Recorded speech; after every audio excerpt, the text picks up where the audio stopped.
All right, welcome back. Final segment on our program today, talking about TV programming. The Biz with us this morning, former CBS executive and author Jim McKairnes, and News Channel 5 programming director Dr. Mark Binda. Thanks, guys, for coming on. Doctor. Thank you. Yes, that's what he calls himself. I don't actually think he has the certificate on the wall, but anyway. You're now doctor to us. Yes, thank you. Yes. Let's go to Cindy, who waited through the break. Cindy, good morning. Hi, Cindy. Good morning, Nick. Good morning. All right. How you doing, gentlemen? Fine, thank you, Cindy. And I hope you get on my favorite shows. What shows are your favorites, Cindy? Well, the one was the zoo until they went ballistics and totally lost it. The other one is Lucky Dog. I don't know. It's something about Lucky Dog that comes on every Saturday that just got me by the heart. I'm so happy to see that one lucky dog got to make it, you know, from getting put down, you know, at the Humane Society. That's the most precious show I've ever seen. But, you know, I'm foremost into, I might say, as far as the 70s. Yeah, I loved Happy Days. I like Good Times. And I think because JJ, I think that was the one that I can't remember what it's called then. But they had that old JJ in there. He cracked me up. But there was a lot of great shows. Mainly, I love Bonanza. I do love Andy Griffith. Oh my gosh, I can watch Andy all over and over. But you know, I'm missing him on right now. I believe it is on Channel 59. You picked us over Andy? She did. She picked us over Andy. Well, yeah, Andy Griffith, I'm glad she mentioned it. She's the second person to do that. That's one show I can go back and watch now, and I still just love it. And the acting, the stories in there. Now, another show that I thought for a long time was my all-time favorite, and it remains, is MASH. Now, the thing about MASH, though, is I've gone back and started watching a lot of it when it comes on. I love it. Some of the jokes in this day and age now, I pick up on, even from Hawkeye and stuff, hit me as like, how did I not notice this back then? But sexist. Yes. And very, at the time, it would not go over now, and some people say it could be more, but there was, I'm not. I mean, I still like the show, but there were things back then. It kind of changed, in retrospect, my overall feeling about MASH. I still love the show, but I heard some of the stuff more recently that I paid attention to, and it's not just, I don't know, in this day and age, I was like, wow. Did Hawkeye really say that? And that just and I love Hawkeye Pierce. Right. But you know what I'm saying? Through that filter now, I don't get that. The filter with Andy Griffith, it's as great as it ever has been. But MASH, I reevaluated after I saw some of the things. I don't know. I know you like Andy because you dress like Matlock a lot of times. Yes, I guess so. But some of those shows, I mean, they're still as good today as they were back then for me. Well, MASH was a 70s show set in the 50s, so it was two different eras. It was writing about and writing from. Within a couple years, though, a lot of that sexism was dropped. I mean, again, nurses are, by virtue of the doctors being the hero of the story in many cases, nurses were sort of subjugated. But after a while, even Loretta Swit, Loretta Lynn. Yeah. I don't think she was in MASH. No, she was not. Even Loretta Swit at some point said, you know, I'm not going to be known as Hot Lips anymore, and this character has to be developed more. And they had her get married and divorced and become more empowered and a person first and a female second. So that ultimately, she's interviewed on the Oral Archive of Television, and she talks about that evolution of that character. Okay, I'm glad you said that, because these are just maybe early episodes I had seen. But I thought Hot Lips had sexual harassment suits left and right in that show. If you remember, I had a reason to, the movie was on cable recently, and I caught part of it, and I was amazed at the same reaction you had, how the Me Too movement would have been all up in arms about the original movie MASH. I mean, we're going to knock down the shower stall to prove something about Hot Lips and all the different scenes in that movie. Yeah, just a different feel. All right, let's go to James real quick. James, go ahead. Hi, James. Good morning. Good morning, fellas. Good morning. Hey, I was born in 1948 in Detroit, Michigan. I'm an oldie but a goodie. I'm 70. Yep. And I remember, you know, kids are very impressionable, and I remember a far-out show. It was called Commando Cody, and he had an iron helmet and a jetpack. Well, I tried that stunt on a fence, and I guess that's why I never had children. Of course, I was never tested. Where'd you get your jetpack? But anyway, yeah, so now President Trump wants to have a new Space Command separate from the Air Force. I think he must have watched Rocky Jones, Space Ranger. Do you remember that show he's talking about? I know. Commander Cody? I'm betting it was either afternoon or syndicated or a Saturday show. Yeah. Do you remember Clutch Cargo? I don't. Does that ring a bell? That was where they had the animated head, but the moving lips of some human behind it. Clutch Cargo. See, yeah, that's one I remember. How about that? All right, you had a question for Jim. Yeah, well, because somebody really stole my thunder with MASH, but I'm going to.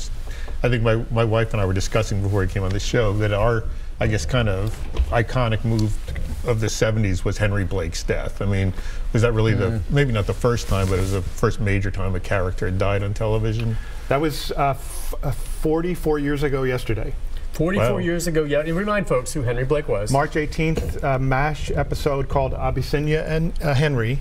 After the third season of MASH, McKairnes Stevenson decided to leave. He didn't want to be a supporting player anymore, and he went on record. He's since passed away, but he went on record saying what a mistake that was. But he left the show, and on his final episode, which was the season finale of the third season, he got his papers and he went home, but he was killed on the way home. It was a plane crash? It was a plane crash, well, helicopter crash into the Sea of Japan. And as those who follow the show know, those in the cast, they knew the episode. Of course, they were part of it. That last scene, they didn't know that last scene was going to take place. So they were given the line, they were given the scene to do, and said at some point, Walter O'Reilly, Radar, is going to walk into this scene, Gary Berghoff, and he's going to say something, and then we're going to put the camera on you to react. So they knew they were doing this episode. They didn't know that he died? They did. Radar was going to announce it? Correct. Obviously, everybody was involved in the episode that they shot. He goes home. And at the final scene, a tag was the scene in the surgery room, and they said, Radar's coming in with a couple of lines to read, and then we'll shoot your reaction. They didn't know what he was going to say. And Gary Berghoff himself didn't know it until he brought the paper in and he read it aloud. And so all those reactions were just were spontaneous there. Spontaneous tears, the death of Henry Blake. Wow. And of course, America didn't know it. And MASH had really caught on in 1975 to a great degree. And it was a pretty big moment, the death of such a beloved character, especially on the heels of such good news that he's finally going home to his family. Right. So it was all about the perils of war. That's it, exactly. By the way, did the final episode of MASH still, is it the #1 most watched ever show, or has that been displaced by something else since? I thought that was up there initially. Well, there's ways of looking at it. There's highest rated and then there's most viewed. There's certainly more people in America today than there were in 1983. So Super Bowls have eclipsed that. But I think if you just want to talk about regular throwing out Super Bowls and sporting events, I would say it's either that or the JR episode, Who Shot JR from November of 1980. And I think it was known as eclipsing JR, so I'm going to stick with it as #1. I know 106 million people watched. Watched that. Yes. Holy cow. Which is interesting when it comes to the population in 1975. As we kind of wrap things up, I just wanted to throw out, do you both think, obviously Survivor's still on, I just wanted to know your thoughts, going back to the 70s, was there anything remotely like a reality show back in the 70s? What was it? Almost Anything Goes. Oh, I think I remember that. Who hosted that? No one that anyone remembers. But Almost Anything Goes was. Do you remember that? It was that the obstacle courses? Obstacle course. Yes, I remember that. It was city against city. Yes. Town against town. I like that show. Okay. And Spider Del Vecchio was one of the guys on that show. He's one of the characters from one of the towns. I always remember that name. Yes. How do you not forget Spider Del Vecchio? Okay. Well, I was just wondering if there was. All right. Rick wants to ask 6 Degrees. Sherman Hensley to Kevin Bacon. I can't do this on air. See, I'll get you off there. Okay. I can do that one. They're both from Philadelphia. That's not 6 degrees. That's 1 degree. That's 1 degree. All right. Yeah. Well, all right.